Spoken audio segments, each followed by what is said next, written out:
Hello everybody, in today's video I'm going to show you how to pay a traffic ticket online in Detroit.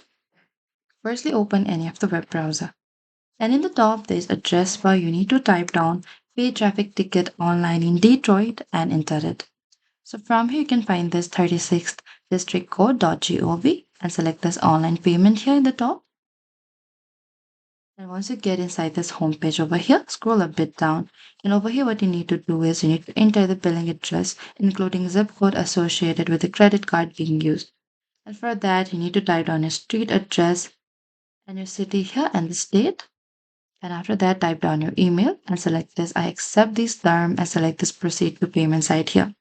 And after that, you can follow the payment instruction and save your confirmation. And the 36th district code also confirm that tickets can be paid online. And that is it. That is how you can pay a traffic ticket online in Detroit. Thank you for watching this video. I hope this video was helpful.